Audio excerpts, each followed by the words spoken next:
Okay, if everybody could find a seat. There's a few seats scattered if you want to grab one. Hello. Welcome on this balmy and rather unsettled Friday evening. Thanks all for coming to what I think promises to be a slightly unpredictable event, a discussion. Maybe, first of all, it's on a Friday. We often do these kinds of things on Mondays. And that's become a sort of a cultural thing here at GSAPP. Secondly, this is brought to you by the Buell Center. I'm Reinhold Martin, the director of the Buell Center, and hence a little bit off program in that respect as well. And thirdly, we're not 100% sure what the panel is actually about, because in a way, well, first of all, there's a book outside that you should buy, when you have a chance, if you haven't already, and that is definitely one thing that this is about, and its author will explain, some of its premises and its backstory and so on. But it's also about, inevitably, because the book is about something, so this panel is about the book that's about something else. It's about the work of Diller Scofidio and Renfro. Work with which I think most of you are probably very familiar, but which maybe we can help make a little strange for you in interesting ways in this little cocktail here of a panel that we've put together. So I'm not going to say any more about it, and we're just going to let this thing sort of unfold as sort of is proper for a balmy spring Friday evening. And to get us started, I'm just going to very quickly identify all the protagonists in this conversation. It really is meant to be a conversation. The whole idea is that this is a informed but informal discussion, debate around specific issues. Now, I should add one more thing vis-a-vis the question of what is this about, because there's in some sense the subject matter of the work itself, of DSNR, the book itself, of which I actually don't have a copy in my hands, but you should go out there and there it is, right? And then there is the practice, in some sense, that we're practicing right now in maybe some local way, but that many of us, including our assembled panelists, practice on a regular basis, which is actually writing and commenting and analyzing on this thing that we call architecture and urbanism and associated fields. And that's also, and it's very much, in fact, what we're here to consider, in a sense, to use the substance of both the book and the studio's work to ask ourselves what it means to think and write, think sort of out loud in writing together, like in a room like this, but also in print and online and in all the many other twitterings that you can do over there about what we say. You can even start talking about what we're talking about right now before we say it. So the kind of meta reflection on what some might regard as the endangered practice of architectural criticism, but if this assembled panel is any evidence, and cultural criticism, I should say more generally, if this panel is any evidence, it's hardly that. So without further ceremony, I'll introduce first Ed Dimendberg, who is the author of the book you see here, Diller Scofidio and Renfro, Architecture After Images.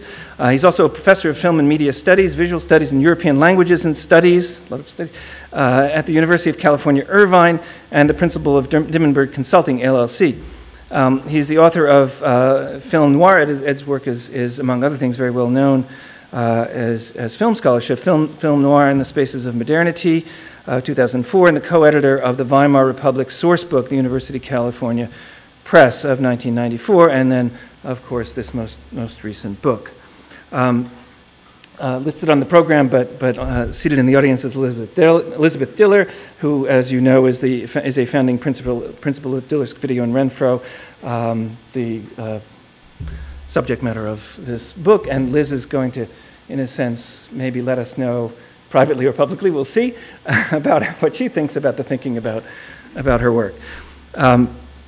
She's also a professor at Princeton University. Giuliana Bruno is professor. This is the order also in which, after Ed does the overall introduction, this is the order of appearance, excepting Liz. Giuliana Bruno is a professor of visual environmental studies at Harvard University. She did make it down, here she is, from Boston last night. But up in Boston and around the world, she's known for her research on the intersections of architecture, the visual arts, film, and media. Her book, Atlas of Emotion, Journeys in Art, Architecture, and Film, came out on Verso in 2002. She has a new book titled Surface, Matters of Aesthetics, Materiality, and Media, to be published, again, we can celebrate books coming out on Chicago in the fall of 2013. She's also published Public Intimacy, Architecture and Visual Arts in 2007, and Street Walking on a Ruined Map of 1993, and writes very widely in journals and other media. Alexandra Lange is an architecture and design critic, an author, and also a PhD, I can say, in architectural history, author of Writing About Architecture, Mastering the Language in Buildings, Writing About Architecture, Mastering the Language of Buildings and Cities, Princeton Architectural Press, 2012. Probably you've read her writing in one of the many venues in which contemporary architecture particularly is discussed, and especially here in New York, the Architect's Newspaper, Architectural Record, Dwell, Metropolis Print, New York Magazine, and New York Times. And I really want to call your attention this week to a piece of long-form journalism or criticism, we can say, that has just appeared in The Nation, appreciating the work of Ada Louise Huxtable. That is the outcome of a rather provocative earlier text that maybe you've also read. And then Alexandra also teaches architecture criticism in the DCrit program at the School of Visual Arts.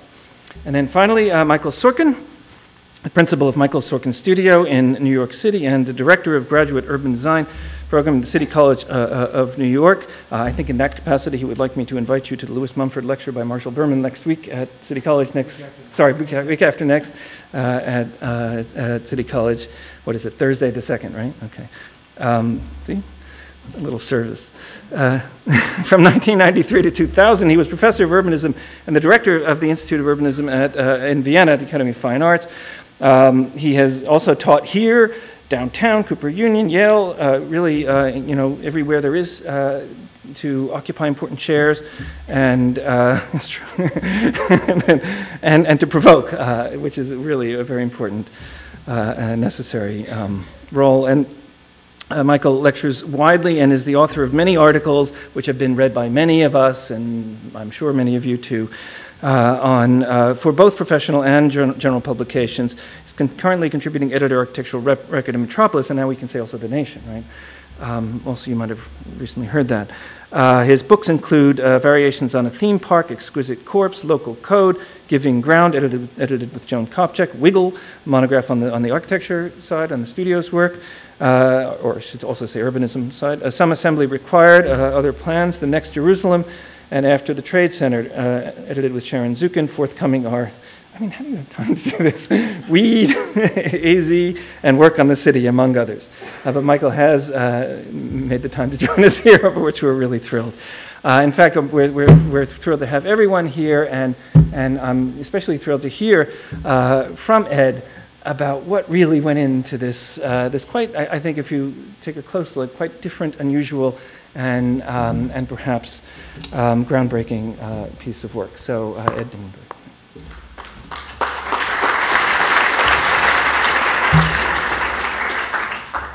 Thank you, Reinhold, for 2 decades of friendship and for the invitation to speak at this symposium this evening. I'm really delighted to be here. As a visitor to the discipline of architecture and architecture schools, I always try to be on my best behavior. I avoid staring at the sleepless multitudes. I refrain from discarding my sandwich crusts in the CAD/CAM plotter, and I never dress in stripes. That I spent a decade of my life writing a book on architects who thought of themselves as outsiders and elegantly walked and still walk the tightrope between being in and outside of the profession is not an accident. Even before I appreciated their work, I identified with Liz and Rick. Yet it already has been many years since one could call Diller, Scofidio, and Renfro outsiders to architecture without qualifying that statement.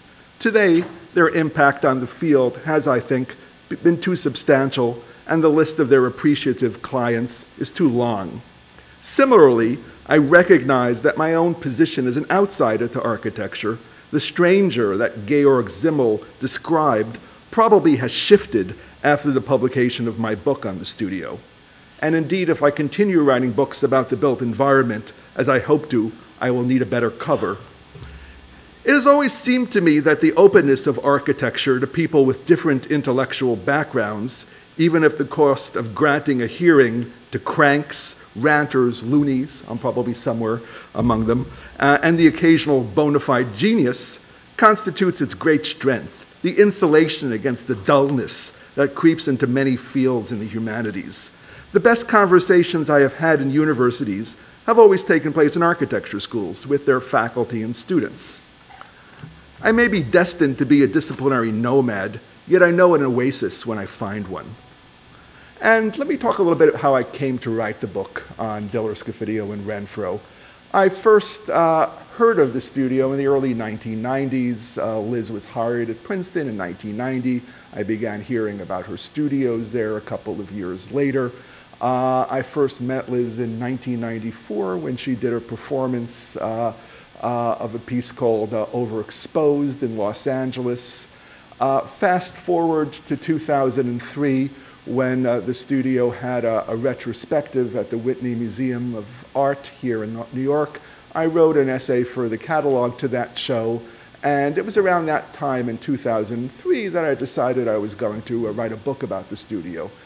And this was initially a kind of stretch for someone who had been weaned on semiotics and post-structuralism. The idea that you write a single author study was slightly disreputable, and I think the initial response that some of my friends had to an idea of writing about a single author was probably not much more favorable than if I had walked up to them and told them that I had an STD. The idea that you don't do a cultural history, that you don't write a book about ideology, that you don't write a book about large cultural structures, which in fact my book on film noir is, was kind of unheard of in the 80s and 90s when high theory had much more of a grip on the humanities than I think it does today. But it gradually became clear to me that I never was going to find a studio that had worked in a way that was closer to my own interests as a film scholar and someone concerned with moving images in architecture. And I realized that to understand its work was to understand in some way the fate of the moving image in the modern world. Publishing a traditional book about architects who produce non-traditional work is, of course, a kind of paradox. And one could easily ask the question, why not produce a hypertext-linked explication of construction documents? It would be very easy to take the construction documents of a DSNR project, load them up onto a CD-ROM, and add various commentaries and links and explanatory features. Or one could do a website, or one could do a DVD with interviews with people and footage of construction processes. So why write a traditional book? And I suppose I have two answers to that question. The first is that I love books too much to give up an opportunity to publish an attractive one. And I think other people should go on the pill and forswear paper, but I'll keep on writing books and doing so as long as I can. And the second reason is that I don't think that we've come up with a better medium yet for exploring the types of issues that concern me.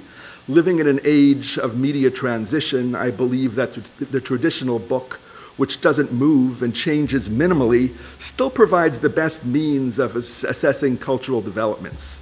In many discussions of new media, fixity and permanence are criticized, and instantaneity and mutability valorized.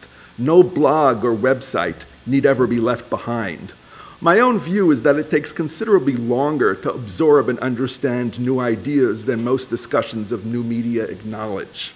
Books divulge their content over time, and the best ones are like controlled released Ambien in reverse. I mean, you know you're really old when your favorite drug is a sleeping pill. They slowly dissolve in the mind and leave their readers more awake, more thoughtful, and more attuned to the world. And I think electronic media have a spotty record of delivering the continuity that promotes the deep thought analogous to deep sleep, although I would like to think that my book doesn't function as a remedy for insomnia.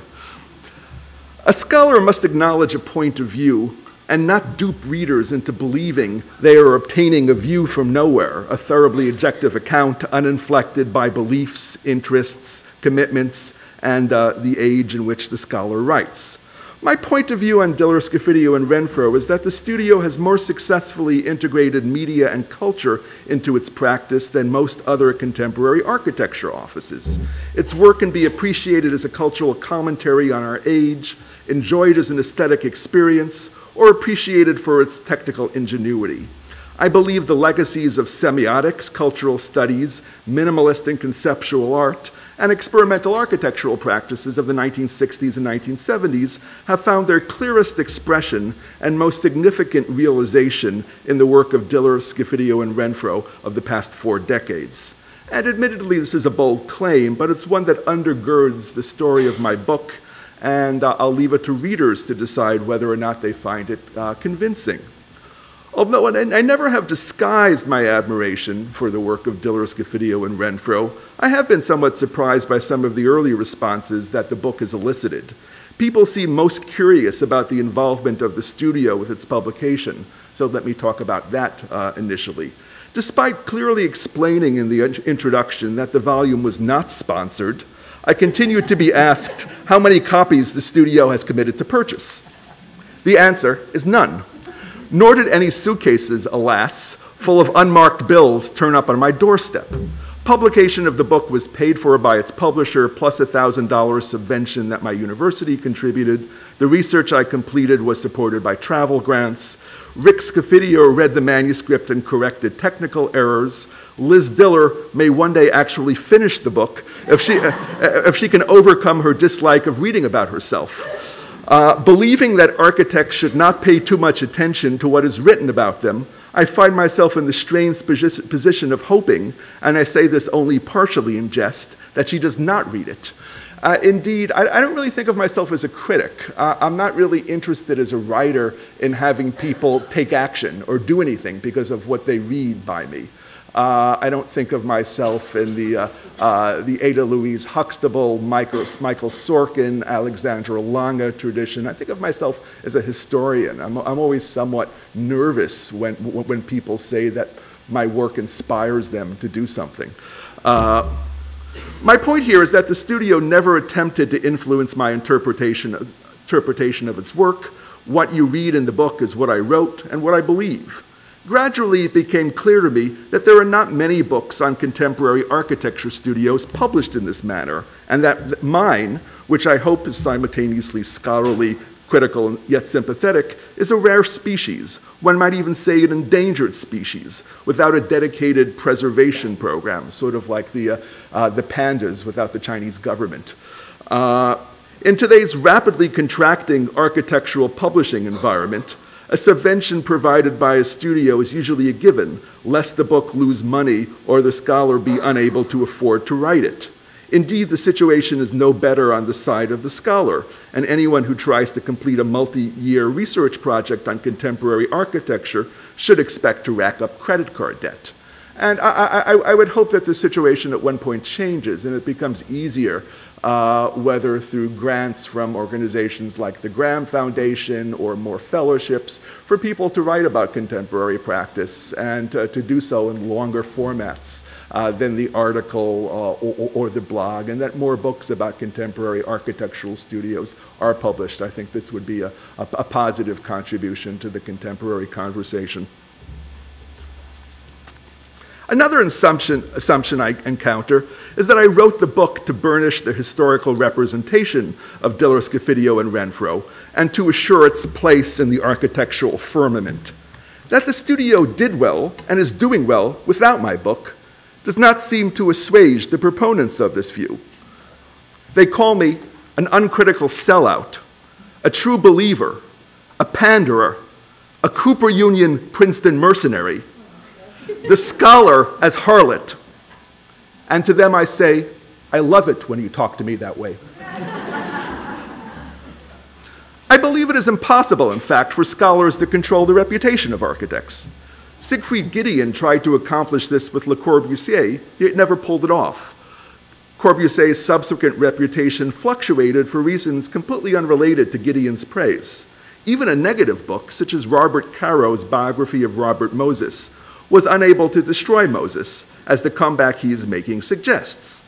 And I wrote on Diller and Scofidio and Renfro not to become their kingmaker, but as I understand it, to remain my own shoemaker, a master of grinding, gluing, and sanding whose medium is language. Yet anyone who has ever felt a nail in a poorly repaired shoe dig into the ball of one's foot knows that a good cobbler can be hard to find. So too, a well-crafted book. That mine will have any impact on potential clients or commissioning agencies strikes me as improbable. I say this not to be coy, but with a genuine conviction that architectural commissions are awarded on the basis of considerations which have nothing to do with the number of books published about a studio. If this were otherwise, and publishing books translated into more commissions for an office, Peter Eisenman buildings would long ago have exceeded the number of Starbucks locations.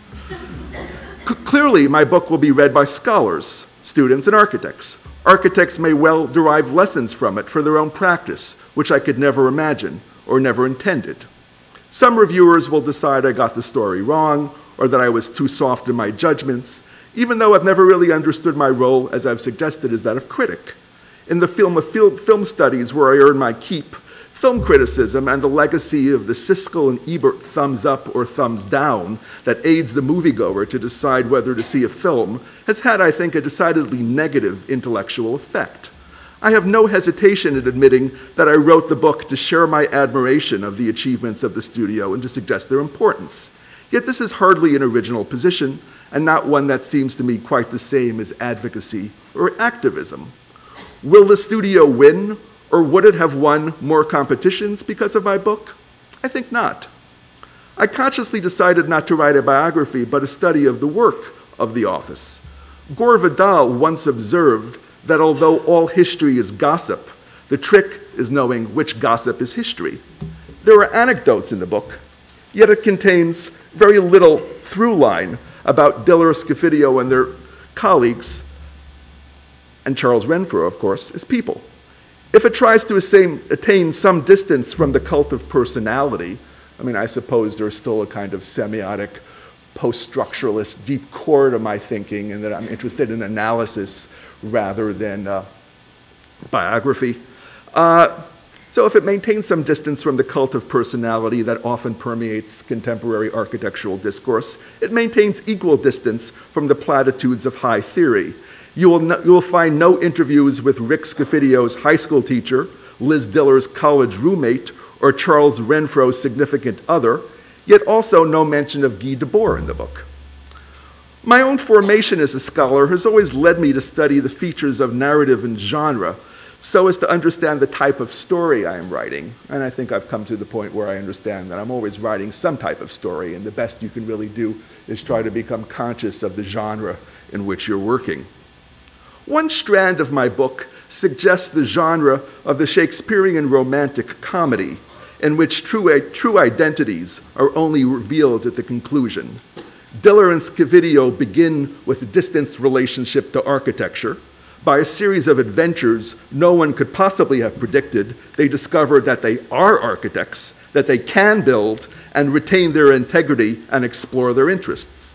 The world recognizes them as architects, excellent ones in fact, and a marriage of sorts takes place between the studio and the world, a kind of reconciliation. Yet it's a complicated relationship and grows ever more so. Being recognized and recognizing oneself do not necessarily lead to permanent reconciliation with the world. In fact, they might underscore the imperfections of the world and make growing recognition all the more frustrating.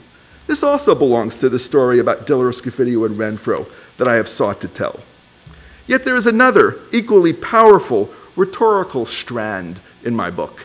It involves irony, which is so important, of course, in the work of the studio, a recognition that language, especially the language of architecture, does not, and perhaps cannot, adequately capture reality.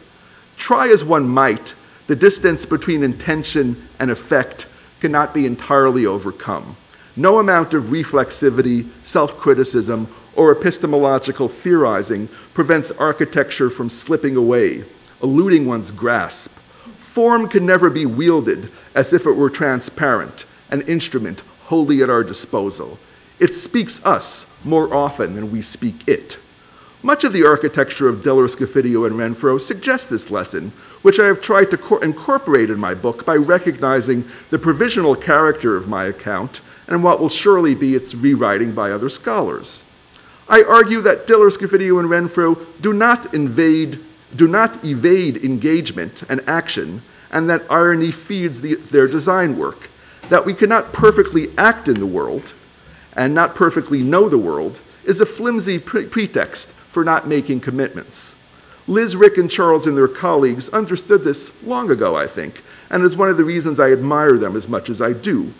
Surely the legacy of an architect resides not merely in built work or in unrealized schemes, but also in the questions the work provokes. The bigger and more unanswerable the questions, the greater the legacy. And it seems to me that Diller Scofidio and Renfro opened up a field of inquiry into vision, the body, moving images in public space. What subsequent generations make of their questions and answers is also part of their legacy. And this, of course, remains to be seen. Ditto for my book, poised to be cited in student papers, dissertations, and to render me one day a footnote. I couldn't be happier. Thank you very much.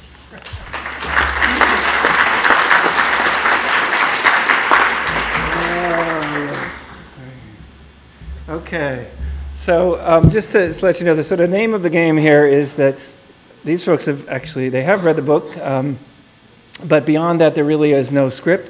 Ed circulated a long list of interesting questions, some of which may be addressed by some of our respondents. But basically the sort of, invitation was really just to react to the book in general and in these many dimensions that I think you've helpfully outlined. So Giuliana, Bruno will get us started.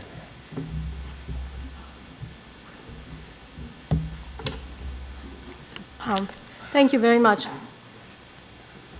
Ed, for this very wonderful beginning. I'm really happy to be here to what I take to be a real celebration of the work of Liz, Diller, Rick Scofidio, and Charles Renfro, and of the very impressive achievement of Ed Dimendberg, who's written the first monograph on their work. It's a real special occasion for me, for which I really want to thank Reinhold Martin to put together. It's because I feel a great deal of elective affinity with both of you, and very long history of intellectual sympathy, as well as friendship. So as film critics say, full disclosure, this is going to be a total and complete kind of moment of celebration for me. And I wanted to talk a little bit about aspects of Ed's book that I find particularly interesting in relation to a point of view of elective affinity that we share. The book is a real impressive, monumental study. We should really have it because it's actually kind of like the physical and beautiful also appearance of its design says something about the way in which Ed maps out the entire and very complex set of practices of the work of Diller, Scofidio, and Renfro, showing that they really are some of the most creative and innovative architectural studios around. The book explores the entire interdisciplinary and multimedia work and shows how they operate at the intersection of several languages, especially at the intersection of architecture with art, media, and also mass culture. It not only shows that they're the first architects to exhibit work in the museum, but also makes interesting critical links between their more performative moments of art installations and exhibition and the large-scale architectural commissions, such as the Blur Building, the High Line, the ICA, Alice Tully Hall, and Juilliard, just to name a few. Ed Books also highlights, as he mentioned, an aspect that I think, yes, I'm happy to hold this thing. It's really beautiful. Particularly important for today's discussion, how there is actually a tight relationship between thinking and making. How the architects and the critics are not necessarily on two sides of a fence, but especially in the case of Liz, Rick, and Charles, that the relationship is very close. As Ed speaks of architecture as a critical language, he in fact shows how the practices, the many practices that they're engaged in have evolved in dialogue with the cultural criticism and cultural theory. And reviewing especially the scope of the early installations, we could see how theoretical writings in architecture, but also in other disciplines, circulate inside their creative spirit in the program and even shape sometimes the actual narrative of the work. So through Ed's book, we really get to see how they pay attention to images, to media theory, to the biotechnological body, and to the articulation of visual paradigms and the changes in visual technologies. So with respect to this particular vision, I really couldn't think of a better match between the critic and the subject of, that he has chosen to write a monograph about. Ed's point of view, I think, is particularly suited to be able to unpack the complex set of practices that he has decided to write a book about. And it's especially his knowledge of visual culture and forms of imaging that makes it possible for us to see, reading this book, how skilled the studio is in being image makers, and to see their visual talents actually as being an essential architectural method of creating space. From my perspective, one of the most interesting things to emerge from this book, from Ed's critical perspective, is when he says that Diller, Scofidio, and Renfro are creators of moving images as much as architects. The book reveals not only their interest in visual things, but especially shows how, and I want to quote here, moving images are used as framing devices or systems of notation akin to architectural renderings.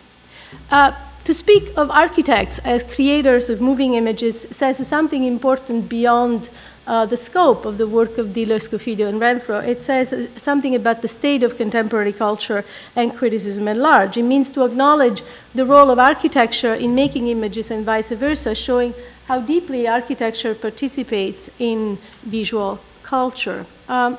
In this sense, from the point of view of architectural criticism, Ed's book makes an interesting critical move.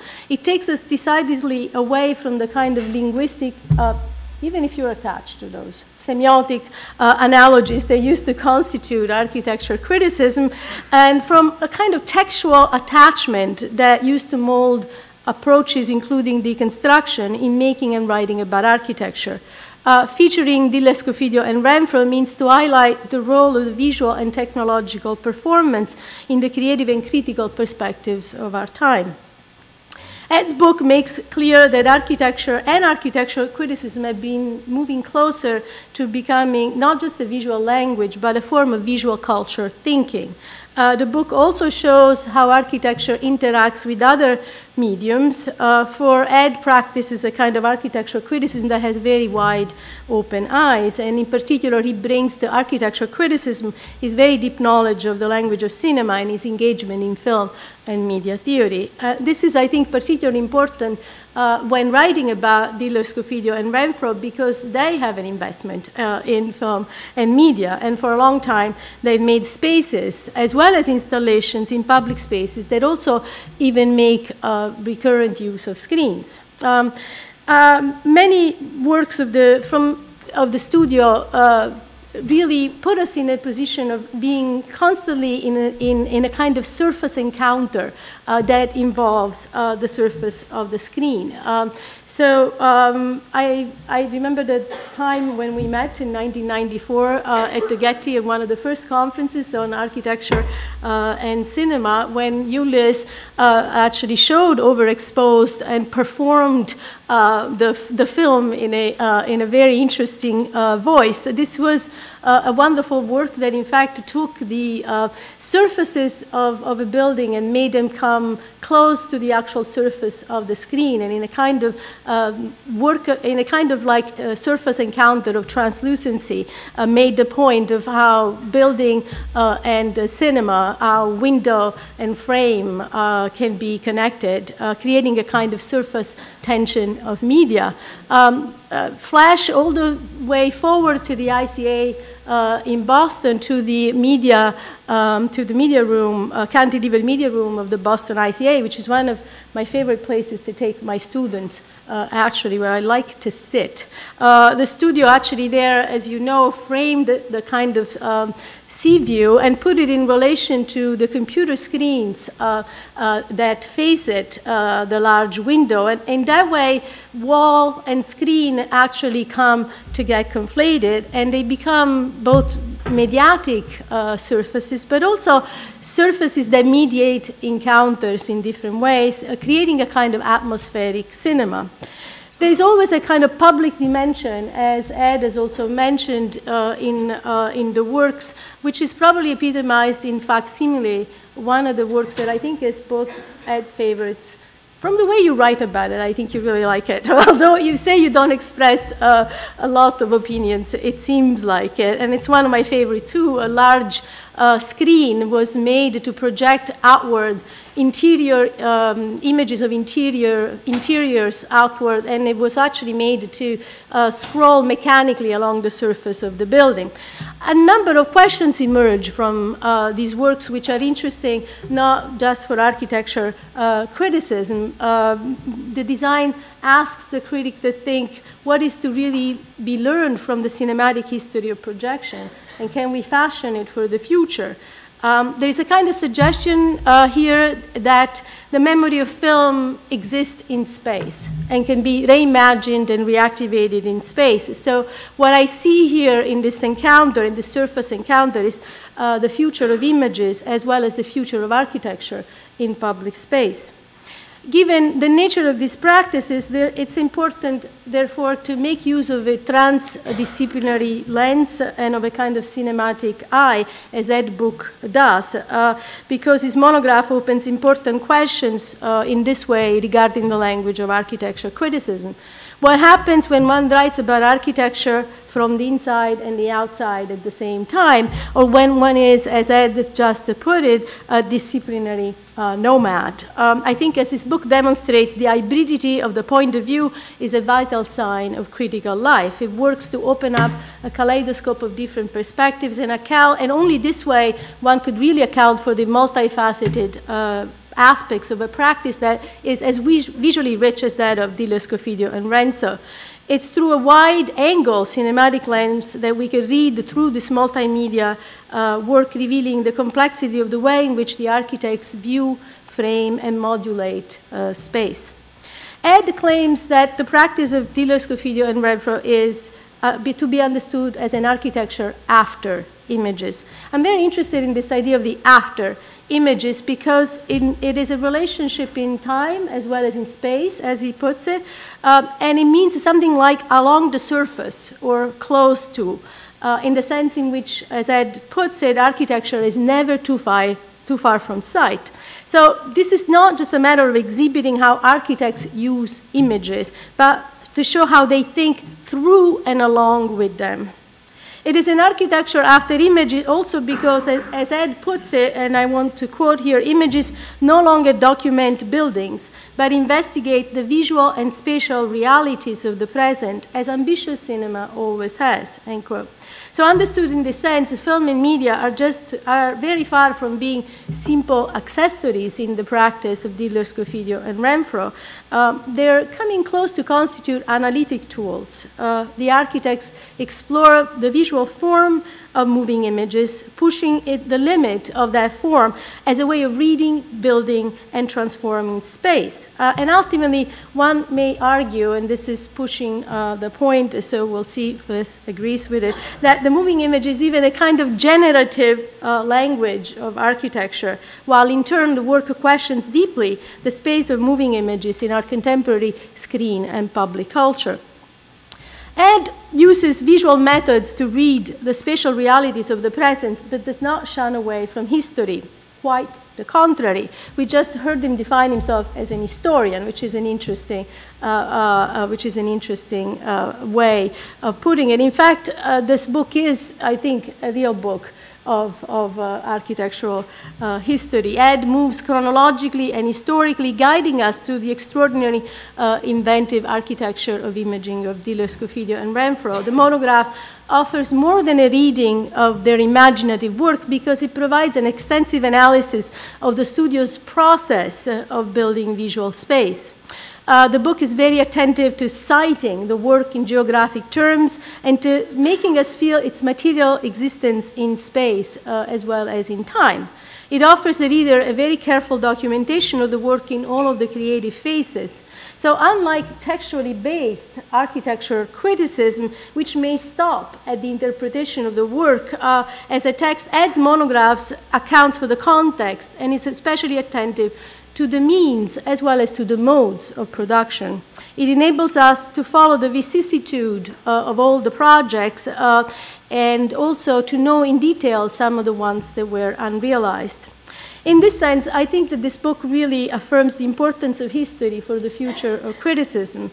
It treats an architecture of the present time, but it also builds an architectural archive. It affirms the value of historical methodologies in contemporary critical perspectives. In reading this book, I feel compelled to ask myself large questions about the present tense. How do we build an archive of the present in critical thinking? We are asked here to interrogate not only the state and the status of this archive, but most importantly, its presence in the present. One last point I'd like to make briefly. Ed's monograph, I think, approaches this question in a very interesting way also by paying attention to the architect's own writing. Digging into the archives of the studio, Ed unearths and reproduces extremely interesting lectures, a fascinating array of proposals, notations, memos, and descriptions by Diller, Scofidio, and Renfro, which provide us with a great display of their own inventive critical eye and critical archive. For instance, the architect's own way of articulating writing and even performative, having a performative critical voice, perceptively analyzed the relationship between architecture and the museum as a cultural archive. Of course, this relationship between architecture and the museum has become very important to their practice since they're building museums, but it was theirs from the very beginning. Let us not forget that they made Parasite for the old Museum of Modern Art back in 1989 using live video feed from surveillance camera in very improbable angles. So writing about it, the architects claim that the museum is a, quote, surrogate site for the architectural project and call it a parasite. The architect's text also called into question the museum as a cultural site for interrogating the architectural parasite. So Ed exposes the actual strength of and critical performative voices of documents such as this in his book, and in this way it gives us a great gift, enables us to get very close to the studio's own self-reflective process of building a cultural image archive. And so to conclude, I feel that the critic and the architect have happily come together in the space and the process of writing. In this monograph, they've engaged in a very rich critical dialogue where visual perspectives and point of views have been exchanged, and at times, at the limits, in some places, they can even be seen to get blurred. Thank you.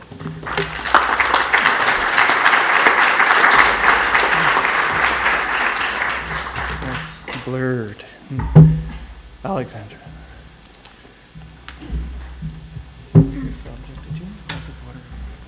Okay.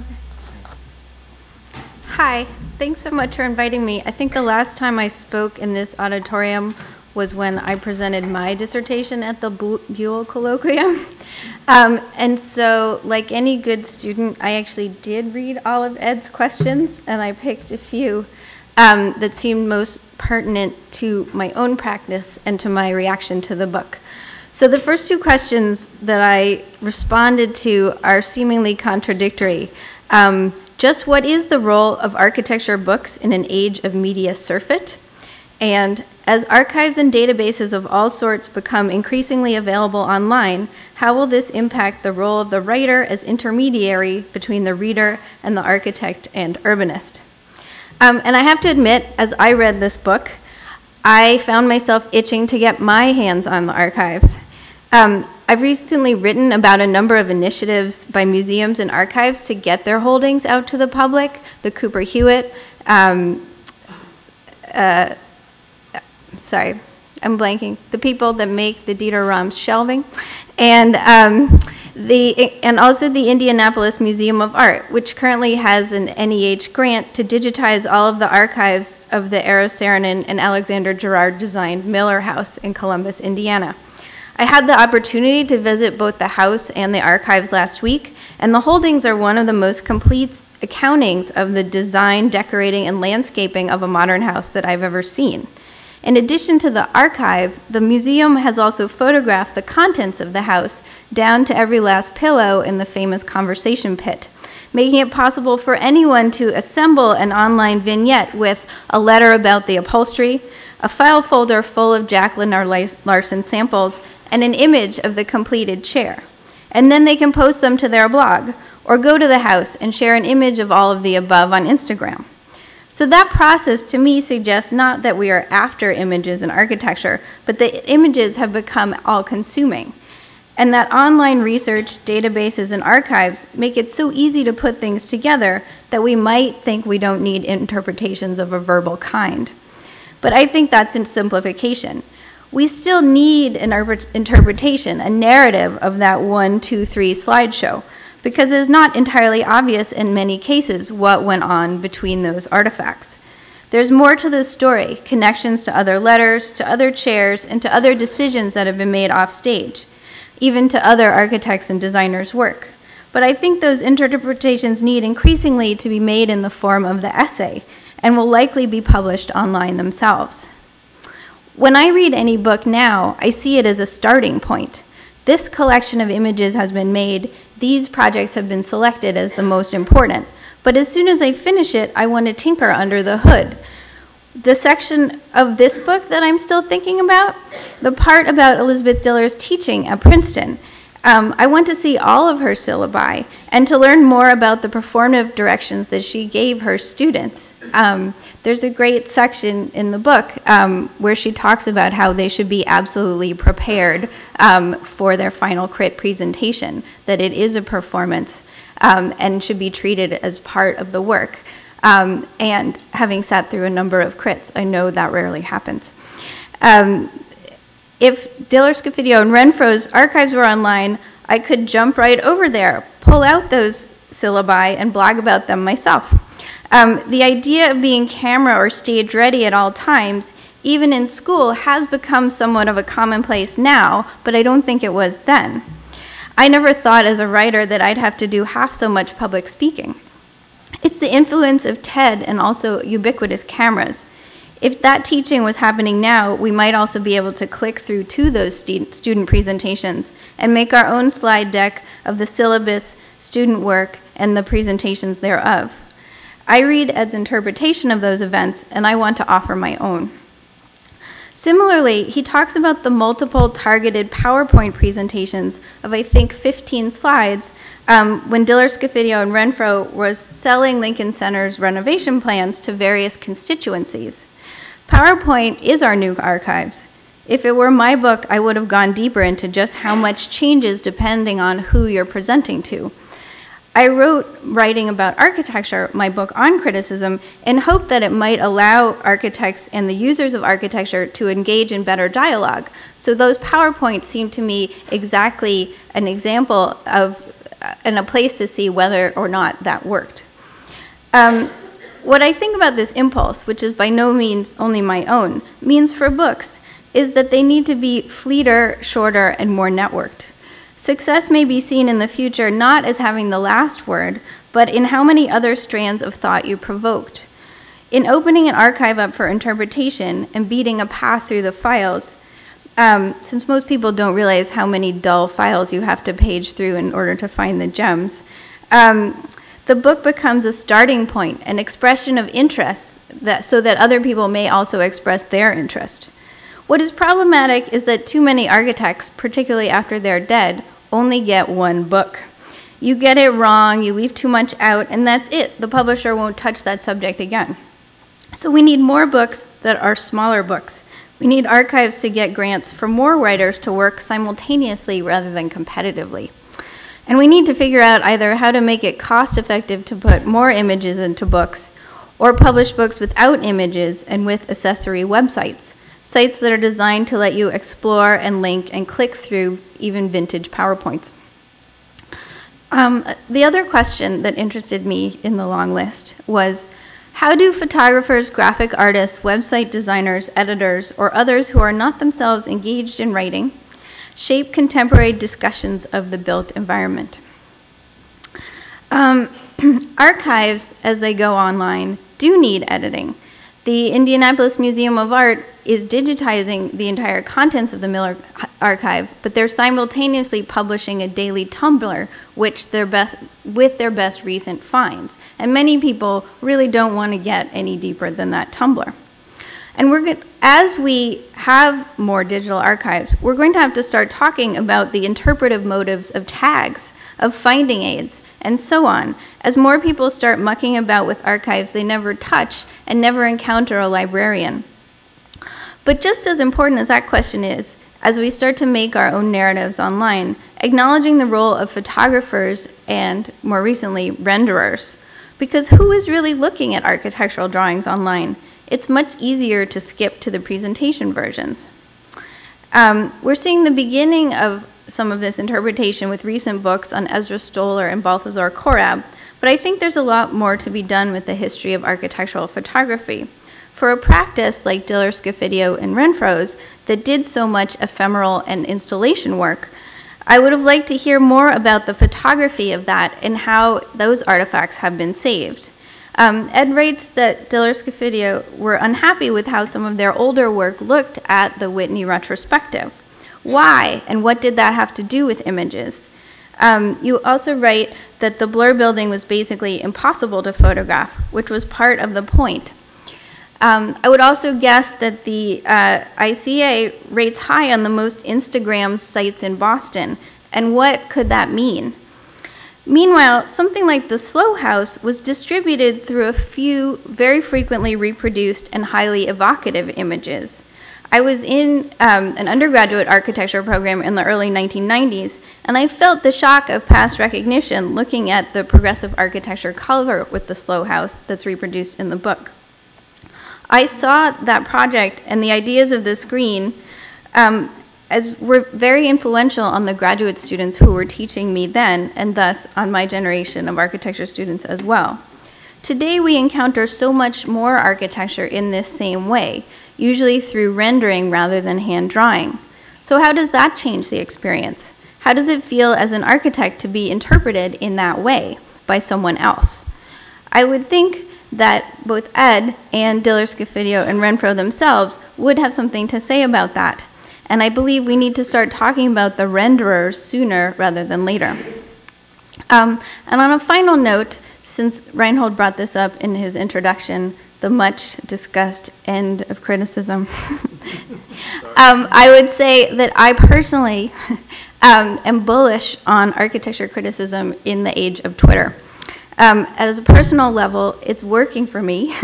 And I think while architects and critics are still figuring out how to use the variously scaled elements of the tweet, the Instagram, the blog, the essay, the book, each one offers the potential for more engagement, more self-interpretation, and presentation of the wider world that architecture is really about. As I told a class a couple of weeks ago, architects should start showing their followers all the things they do besides look at their own projects. Books on their shelves, articles they read, what they go look at when they go on vacation. I found the latter a tremendously effective way of transmitting an enthusiasm about architecture that I think most architects share. You can't stop thinking about it. This is also a way of starting your own archive, offering your own interpretation of influences, something I would think all architects would want to do. I think the age of single-stream interpretation is over, so make yourselves look more interesting. Act as your own critics starting now, and you'll be more likely to have the attention of critics later. Thank you.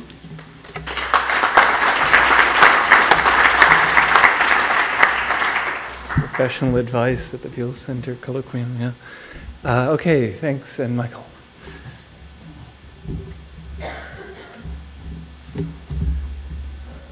I follow my comrade Alexandra in obedience to the injunction to answer the questions.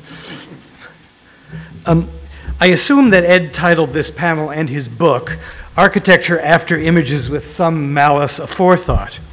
An after image, of course, is the glowing residue of an image seen and then unseen, a ghost. It's a form of retinal memory, an imprint on the eye. Writing about architecture always confronts the question of the distortions engendered by the fabrication of memory and the variety of mnemonic devices that create and recall it. Indeed, criticism lives in the gap between the object of its attention and the sensory and intellectual apparatus used to apprehend it, in styles of knowing. This will never change, at least in outline. What is begged by the series of questions that Ed has supplied us with is the matter of what is happening to the space of interpretation as it is larded with new media, new forms of access, new publics, and the sheer numerousness of the connections. We're lately reminded of this reshaped horizon by those bombs in Boston, by the instantaneous capture of the event by thousands of devices, and the hypervisibility of the miscreants. What is the sound of the coconut falling on a desert island where every native has an iPhone? How do we distinguish the signal from the noise? While I do believe that the medium shapes the message, it certainly isn't the whole story. What, for example, is the difference between a tweet and a haiku? To be brief is not necessarily the same as being succinct, and we can surely make distinctions within the field of the minimal, even if they are minimal distinctions. And then we can dispute them, considering, among other things, what might be the point of practices that exist to winnow the field of the discussable. Likewise, there are differences in matters of purpose that frame the suitability and the utility of media. While Twitter can get the folks to career in a hurry, blast terse propaganda to a multitude, it can't construct much of an argument. And yes, the long form is under threat by the contracted attention spans foisted on us by the culture of consumption and its own tactics of the after image. The permanent luminescence of the Coke logo Don Drapered onto our consciousness. The thwarting of difference by the construction of a uniformity of desire is what real writing opposes. Challenging the myth of objectivity is both to invaginate writing with the prejudicial sparkle of art and to raise the demand that subjective criteria be made clear. The writer and the critic must not simply judge, but expose themselves to judgment and offer enough evidence for the test to be meaningful. For architecture, the ethical, the beautiful, and the sustainable remain at the core. These criteria always live in context and might be founded by some lights in insubordination, in ugliness, and in waste. But I guess that's what we're here to discuss.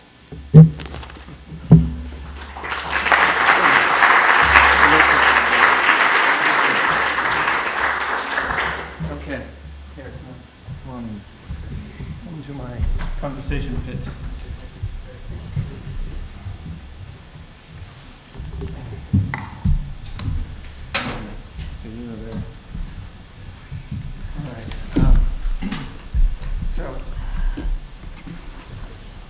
obviously we haven't quite resolved the question as to what we're here to talk about, but we've, if anything, expanded the field. I actually don't even have a plan. Usually I have to admit that I do, and how to moderate this panel, because to some extent I suspect it will become self-moderating. At least I hope so. But I really do actually have some really basic questions, and this starts with that, but it picks up on some of the themes. It's often, it's a kind of platitude, but perhaps a truism, that architecture books, especially books with a lot of images, even if they are after images, are not necessarily, or not so much, read but looked at. And this book is very carefully and plentifully illustrated. And I wanted to ask Ed about the strategy. I don't recall that you actually said anything specific about the imagination of what people do when they do that, and they, in effect, read the book without reading the book, which is one of the skills that is developed in architecture school.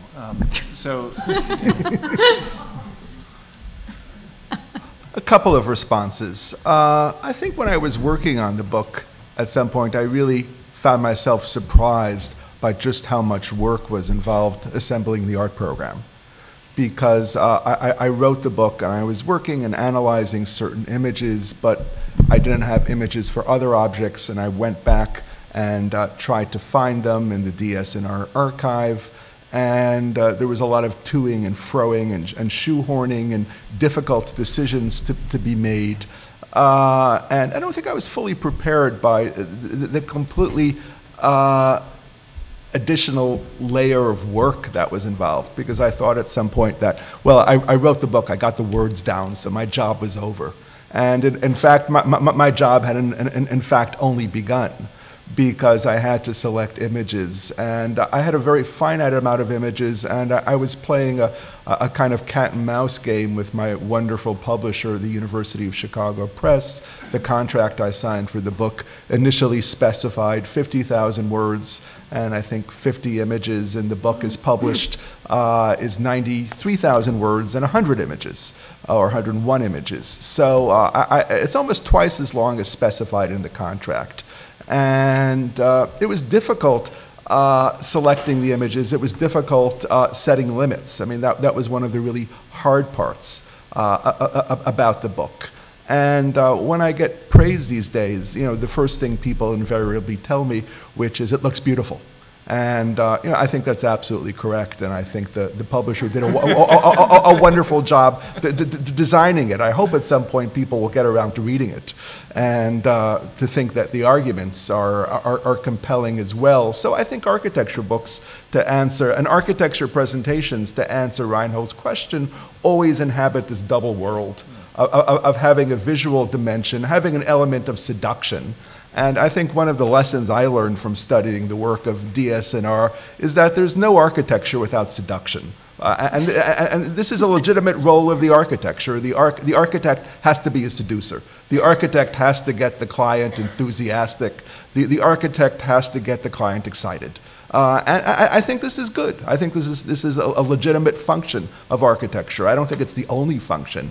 But when you publish a highly illustrated book like this, you certainly become aware of the tensions between analysis and criticism and the publication of this visual material. Giuliana, do you want to say anything?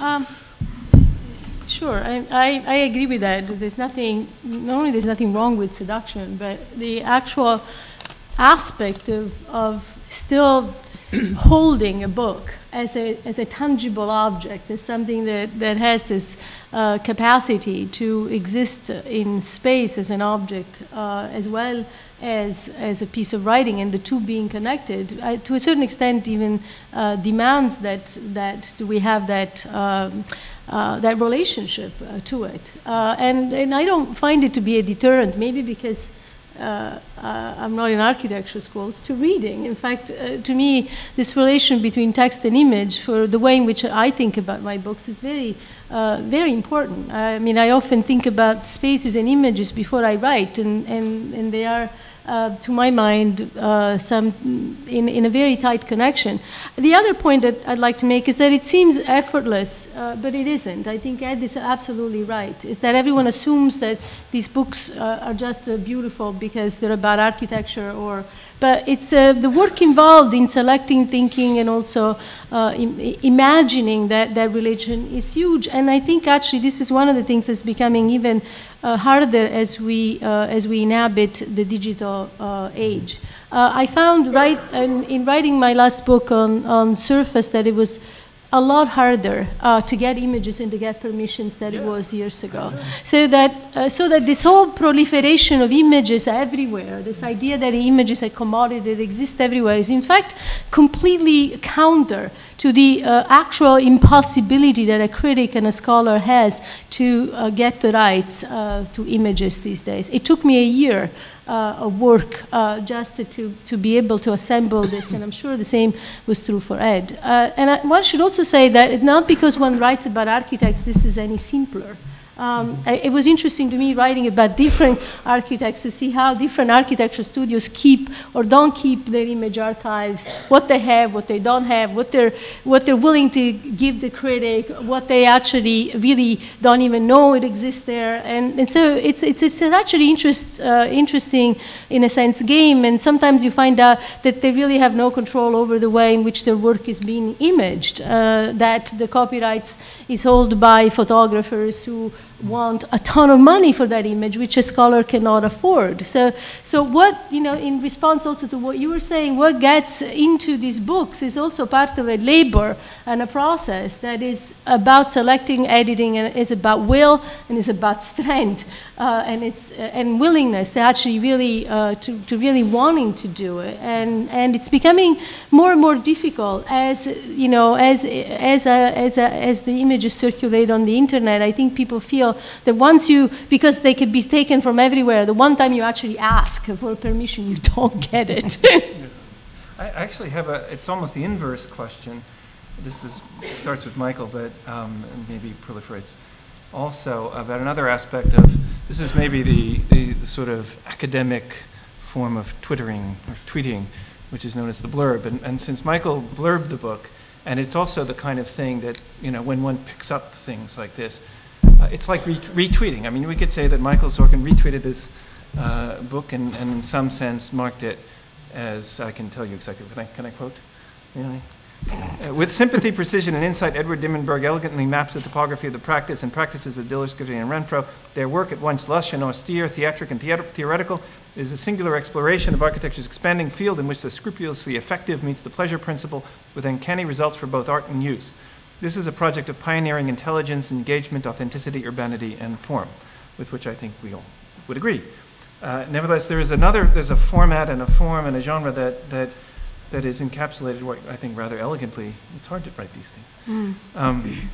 Here, that also communicates, and I'm interested, since I know this isn't the first time you've done this, what do you think about that dimension of cultural practice?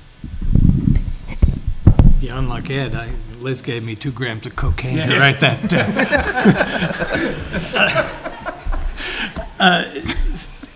I don't know. I'm not sure I understand the question. Can I answer the last one? Sure. Whenever I go back and look at something that I have written, all I see are the infelicities, the kind of the repetitions, the poor word choices. And, now that I am also a kind of a practicing architect, one also sees the infelicities in the work that one does, but the responsibility somehow is much more migratory. And I was very interested, actually, in Ed's suggestion that one way of doing this book might have been a hypertext based on a set of construction documents. Because, this is my discovery, kind of late in life, is that when you design a building in China, for example, and you pay scrupulous attention to the detailing, it then goes to some office who have a manual issued by Chairman Mao in 1968, which lists all the standard Chinese details, and every detail that you have done with great care has to be translated into that detail. So in terms of selecting the kind of moments to illustrate in the life of a building, I am very perplexed now about which moment is to be privileged in terms of invention. Because the process, migrates in one direction and then it veers off at an oblique angle. And the kind of degree of authority or authorship is something very perplexing. And to me, this would be very much the difficulty. I mean, I have no trouble writing about my own work, but I would be totally hostile to the idea of anybody else doing it. About blurbing your work. Okay, I have one more question, and then this is ultimately for Liz, but I don't know if she's going to be willing. There are some illustrations in the book. This is, I have to say, my eye stopped on these. There are some illustrations in the book that are from sketchbooks. And I've never seen these before. Maybe they've been published before, but I somehow doubt it. They smell of the archival, in the way that Ed described. But they're not named. The author is not named. I mean, in other words, it's not saying, it looks like it's not always the same hand, I think, either. So the kind of straightforward question is, who did the sketches, and is there a sketchbook culture behind all of this media? And if so, how does it interact? Because it's definitely not part of the narrative of the studio. There's a kind of revelation, for me at least, there. I don't know, are you willing? Sure. Is there a mic? We should have a mic. Yeah. Oh, they're lingering, they're loitering back. And that begin the process of opening up to the crowd here too. And say anything else you want. Okay, so maybe first I should just say that this is an out-of-body experience for me. I'm glad to be sitting here and not there. I really thank Ed for this 10 years of sustained interest in us. I don't know what compelled you to do this. It's surprising that even the panelists, showed up to talk about, our work and all that. Anyway, just to respond to that in kind of an oblique way, I have to tell you just a little bit of an anecdote that it seemed like for these 10 years, I mean, I would just sometimes get phone calls from people that I haven't heard from for 20 years, asking me, they got a call from this guy Ed Dimendberg, should they take the call, or and just the most obscure. Anyway, it was very strange for many years, and then I would come to the studio. Ed lives in LA, and I would obliquely, out of the corner of my eye, would see this guy sitting over there, and he would just always turn up in the strangest places. It was really creepy, this whole experience. So, when you ask the question about, these sketches, I have no idea where he dug them up. He was everywhere all of the time, and it was kind of a ubiquitous presence. And, just one other thing about, Ed called one day, and I'm here from LA. You want to just get together for brunch? And we got together at Lincoln, at Lincoln Center. And on the way out, it was a Sunday, I said, I'm going to the office, and he said, oh, I'm going that way too. And he got out of the coat check this enormous suitcase, which was I don't know, it's like one of those suitcases when people are moving, and they're checking in and they're just taped together. Huge suitcase. And so, he got out of the cab at the same place, and he said, oh, I'm going to the studio too. And it turned out that in that suitcase, he had our archive, and he was bringing it from LA. And the fact that it left our studio, all these laser discs and VHS tapes and beta tape, and just all this stuff, I had no idea who let you have that. But Ed, dug around everywhere, and in boxes that are probably sketchbooks and dildos and things like that probably, traveled with us from wherever we were last, in deep storage someplace. So, I guess it's all legitimate. And when I open the book and I'm brave enough to read it, I'll tell you whether I recognize the stuff. Okay. All right. Does that answer? Yeah, more or less. Okay. From beyond. Questions, inquiries, inquisition, disquisition.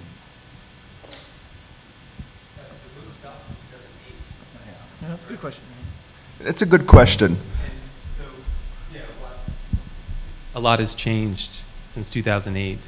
Was that just a restriction of the publication, or absolutely you stopping a lot writing? has changed. The only projects that I discuss after 2008 are the Highlight and Lincoln Center, and I realized I couldn't publish a book at this moment in time without talking about them.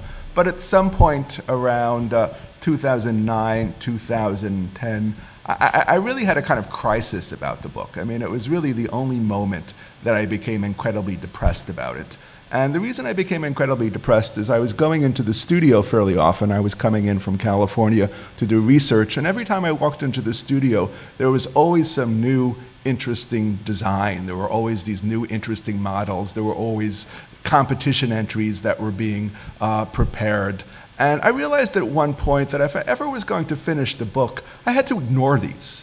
Because the book could not be infinitely long. The publisher gave me a word length. I had already exceeded that once. I was not going to be able to exceed it twice. And I had to set a very specific cutoff point. And if I did not, the book is not a blog. The book is not a website. The book has a very finite structure. It exists in a certain number of pages, a certain number of words and images. And I realized I needed to come up with a date that would be the cutoff point.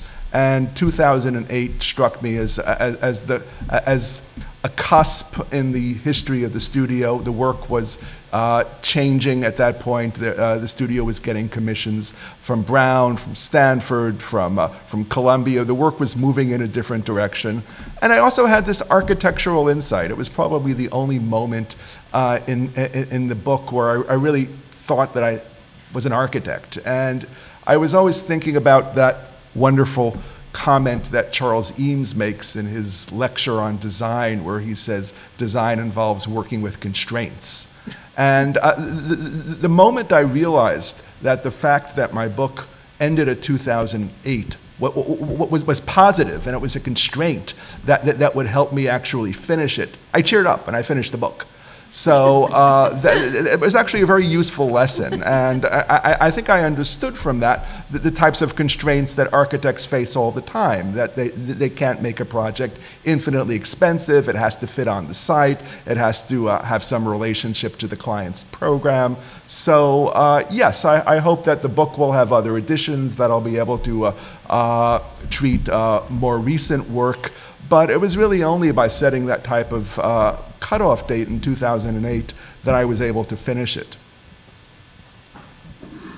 Yeah. I'm really interested in that response, because overall, as I was reading the book, I thought it was really interesting and in fact very clear that it was not a book about architecture written by an architecture critic, because an architecture critic, I think, would have tended to valorize the built work more.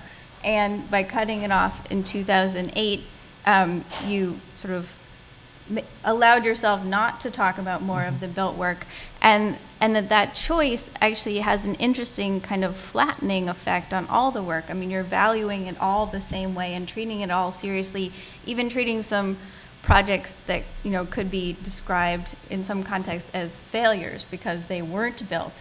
But that's not at all your attitude towards them. And so I found that, I know personally I probably wouldn't have been able to take that approach, but I found it so interesting as an approach, and it definitely, again, makes it more open-ended, like this idea that then you are eventually going to have to tangle with more of the built projects potentially, but not allow the book to be kind of tipped in that direction is also very interesting.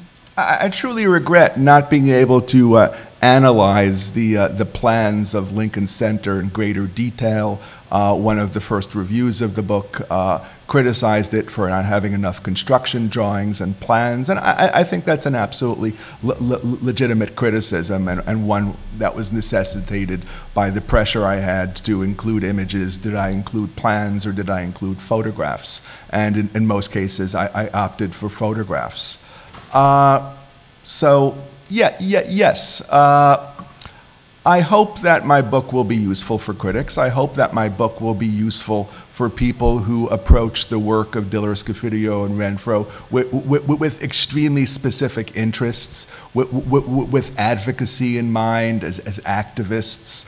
But that really was not the way I wrote it. There is a kind of flatness to it that I worked very hard to obtain. I mean, that was probably the hardest part in writing the book, finding a tone, I'm perfectly serious, finding a type of language that was relatively non-evaluative, and describe the work, described its emergence, described the situations in which it developed, and wasn't particularly concerned with making normative judgments, with saying this is good, this is bad, or this is evaluative, this works, this doesn't. I do criticize projects in the book. Some of the work of the studio I like more than others, but as I noted in the introduction, the work was realized in so many different contexts, with so many different pressures, with so many different budgets for so many different clients, and as so many different types of programs,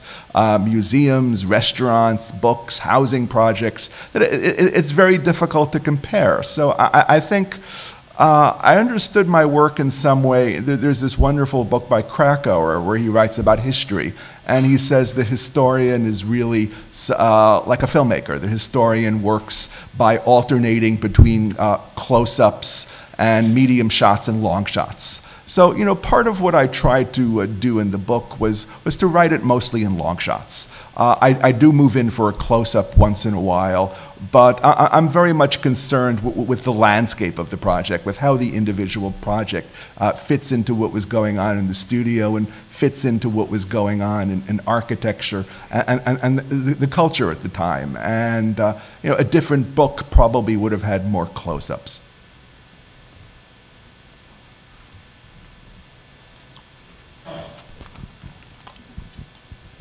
Yeah, I just wanted to say thank you guys. This is super interesting talk, and I think it's very relevant in the context of just recently, because the yearly publication for Columbia just came out for the students, and there's been a hot debate between I think everyone, and fortunately or unfortunately, I found myself as one of the editors for the next one.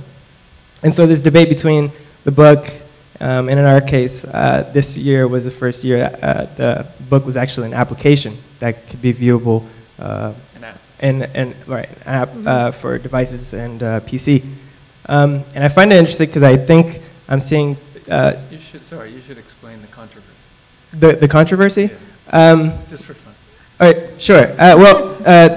The book, I'm sure you guys have at least seen copies, but it's called The Abstract, and it comes out every year. In the past years, it's been a book, and it's gradually evolved into pretty hefty, almost beautiful objects. And so this was the first year that working with some of the faculty and the graphic designers, there was a push for to now make this work digital. In fact, now the book went from like a 700-page potato book, which you guys might have seen, to like a piece of plastic that was handed out, and then when they open it up, they find out that it's an application. So it went from a huge book to completely digital, which has stirred up a lot of very, very interesting conversations. But I think I'm finding different platforms that you guys are standing on, which for Edward, it's a beautiful book. But I guess I'm curious as to, would you do it again, I guess, in the midst of like what she was saying, and like, you know, there's a kind of demand for fleeting, kind of shorter, more networked books. And I'm kind of playing devil's advocate because I'm a lover of books, but that has become, it's come under scrutiny, you know, because, for example, you tend to hear some of the same critiques about an app, which, you know, it's not physical, it's kind of fleeting, you know, it's not as kind of memorialized as a physical object. So, I don't know, I challenge you because I'm kind of in the same predicament for the next one. It's like, what exactly, more than just like this physicality, because I feel like, in a way, I'm in tension between both of them, and what you guys feel. I'm curious to hear your opinion as well. It's like the future of the book. I mean, would you do it again, or would you do it as an app? You can get my book as an ebook and read it on Kindle if you prefer being able to have a digital version.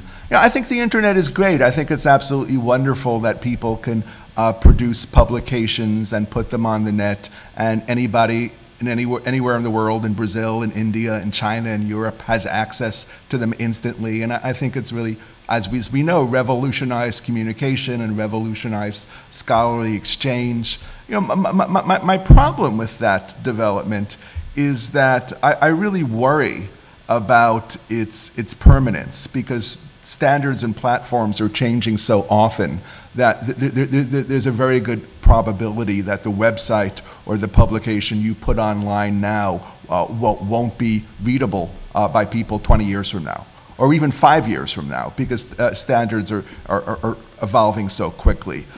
So I worry about that, and as I suggested in my talk, I also worry about what I find among my own students, which is what I think of as a snippet culture, that they don't really immerse themselves in any one thing for a long period of time. And unfortunately, I think that electronic publishing can very often promote that it doesn't promote a really sustained, deep immersion and engagement in one single object, like a book, but instead it involves surfing among the images. And I think that's a danger. And I don't think it needs to be that way necessarily, but so many of the electronic publications I come across in architecture are essentially only images, and the text isn't as important. So I think there needs to be, as we've been suggesting, some dialogue between text and images, and obviously your generation will be involved in fine-tuning that and figuring it out. I mean, I'm an old fogey who likes books. Alexandra? Oh, sure. I have actually been following that controversy, mostly because Rob Walker wrote about it on Design Observer, where I also have a column. And it seemed to me, what? No, I didn't know that it was written about this one. Oh, yeah. No, and it seemed to me that the problem from what I saw in his column was that the design didn't go far enough, that the app, the plastic thing, whatever it was, with the app was packaged in a book-like plastic container, and then that the app itself was not particularly well designed. So you had this sort of in-between object that was still acting like it was important because it was book-shaped, but then there was no bookness inside. And then the graphic designers didn't do a good enough job at making the digital version as gorgeous as a book can be.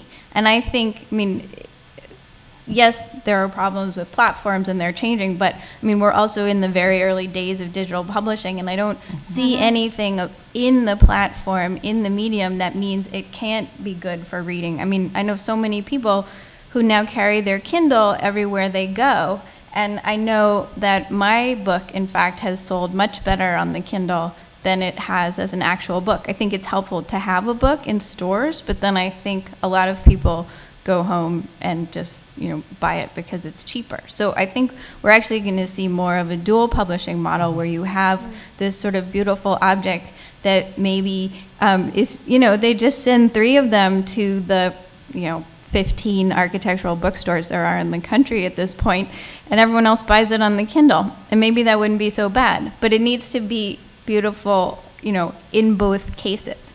There was an interesting case a year or two ago. The German publisher Taschen published a huge book of the archive of the filmmaker Stanley Kubrick for the unrealized film he wanted to make about Napoleon. And this book was probably the weight of the Manhattan Telephone Directory when the telephone directory was published. It was a big, huge, probably 10-pound book. And if you bought it, you also obtained access to an online archive of 14,000 production stills, photographs that Kubrick's set designers and his art directors were taking while he was scouting locations. And I think we're going to see more of that. I mean, that to me is a very happy solution, where there is a physical object, but there is also some added value that perhaps you get if you buy the digital version, where you get an additional archive, you get access to images that simply couldn't be included in the hardcover book. And that's one way, I think, of bringing the archive into the conversation. And I think that's what digital publishing does particularly well, because there are no space constraints. I think the other issue here is that there's a difference between a book showing up on a Kindle in its own digital version and the possibilities that can be opened up if platforms allow to invent something that was a form of publication but that allowed the same way of overlaying and the same kind of ways of layering that the book does, with the possibilities also to work with, let's say, moving images or transitions of different sorts. That is exciting to me, and I don't particularly see that the two things are in contradiction. From my point of view, I still like writing books, but I don't think that the only choice is to have the book that you write to be a physical object to show up on a Kindle. I mean, that's wonderful, you bring it around, but what seems exciting is, but it has to change, because at the moment it's not as interesting as it could be. So I think something has to be developed, to be able to actually have a form of creative writing that can allow for the possibilities of moving in layers in different directions, which the digital can offer, and which can translate and transform the way one thinks in that way when one writes a book. That seems exciting to me, and I don't see why it should be one against the other. It seems that the two things could definitely exist. That's what I'm mostly excited about, besides the fact that it is useful to have the book in a Kindle because they weigh less. But that's just a part of it.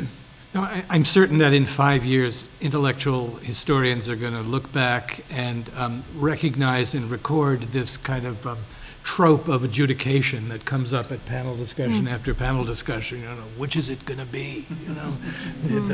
The digital or the or the actual, which seems to be not a particularly interesting argument on its face. What is interesting, of course, I think your point about constraint in the talk is very useful. And there is a kind of phantasm of argument and a kind of infinite accessibility that I think is delusional. Yes. It is like saying, every argument is an open-ended one. No. I mean, the constraint of an argument means that you need to serve certain ends in creating the argument. And whether the book is read on the Kindle or plucked off the shelf, it's a complete red herring to me. Further herring? Red or otherwise? No? Are we constrained? Okay, last one. I want to talk a bit more about books, less about digital images. And I wanted to ask you, Ed, how this project works in dialogue with your previous project about film noir and modernity. Is it just about visuality and space? Is it about these particular spaces that are subject to urban redevelopment in many cases? It certainly engages some of the concerns of my book on film noir. It is about urban spaces that change. I was struck when I was researching the project that the studio installed in Times Square called Soft Cell, that region was being redeveloped, that neighborhood was being redeveloped, and in fact the site of the installation later became the site where the Reuters building was built. So there are some overlaps, but that's a very different project. And it involved thinking and using completely different types of my brain. I would say the difference between writing a cultural history like that and writing a book on a specific office is that when you write that type of cultural history, you really can pull almost anything you want out of the hat and add it into the mix. When you write a book about a specific architecture studio and you want to do it responsibly, you have some obligation to go through the work and consider the relationship of the work to other works by the studio, and not necessarily to have an opinion about every work or to like every work, but you have to be able to answer to yourself what the relation of the works are to each other. And that's the structure of the book. It's like saying you want to have a body and not having a skeleton. You have to have something that keeps the kidneys and the other organs in the same space. So it was really a different way of thinking, even though there are, as you suggest, some overlaps. Okay, I think we will let the author have the last word. You are released. Thank you all. Thank you, Alexandra.